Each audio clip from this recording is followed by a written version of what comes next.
মাত্র 1 মিনিটে একটি সাধারণ প্লাজো কিভাবে কাটিং শিখবে নতুনরা এই ভিডিওর মাধ্যমে আমি শিখিয়ে দিব। প্লাজোটি কাটিং করার জন্য কাপড়টি আমাদের সুন্দর করে ফার্স্ট টাইমে ওপেন করে নিতে হবে। কাপড়টি এইভাবে ওপেন করে নেওয়ার পরে দুইটি মাথা একখানে করে একটি ভাঁজ করতে হবে, এরপরে আরো একটি ভাঁজ করতে হবে। কাপড়টি এইভাবে দুইবার ভাঁজ করে নেওয়ার পরে কাপড়টি কিন্তু 4 ভাঁজে ভাঁজ হয়ে যাবে। এবার ভাঁজ করে নেওয়ার পরে সর্বপ্রথম আমাদেরকে লম্বার মাপটি মেপে দেখতে হবে আমাদের মেজারমেন্ট অনুযায়ী কাপড়টি ঠিক আছে কিনা। তো আমার ঠিক আছে। এরপর যে কাজটি করবো, আমরা পায়ের নিচের দিকে 1.5 থেকে 2 ইঞ্চি এক্সট্রা কাপড় রেখে একটি মার্জিন করবো।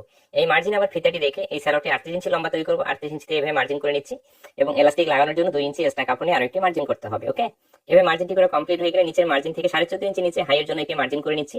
কাপড়টি কম থাকার কারণে যতটুকু ঘের আছে সম্পূর্ণটা আমি দিয়ে দিব এবং এই সাইড থেকে 2 ইঞ্চিতে আমি হাই রাউন্ড শেপ করার জন্য একটি মার্জিন করে নিচ্ছি। এভাবে মার্জিনটি নিচের দিকে সোজা করে মিলিয়ে দিতে হবে, এতটুকু অংশ আমাদেরকে রাউন্ড করে দিতে হবে। এরপরে পায়ের মুখের মাপটি নেবো এখানে 9 ইঞ্চি, সেলাই মার্জিন জন্য 1 ইঞ্চি এক্সট্রা নিতে হবে। যাদের বাসায় স্কেল নেই তারা এইভাবে হাত দিয়ে কিন্তু পায়ের মুখের মাপের সাথে এই মার্জিনটি খুব সহজেই মিলিয়ে দিতে হবে। এই ভিডিওটি পরবর্তীতে আপনি দেখতে চাইলে অবশ্যই আপনার আইডিতে শেয়ার দিয়ে রাখবেন, আপনার সুবিধা অনুযায়ী যে কোনো মুহূর্তে আপনি দেখে নিতে পারবেন। এই অবস্থায় প্লাজোটি কাটিং করা কমপ্লিট হয়ে গেছে। লাইক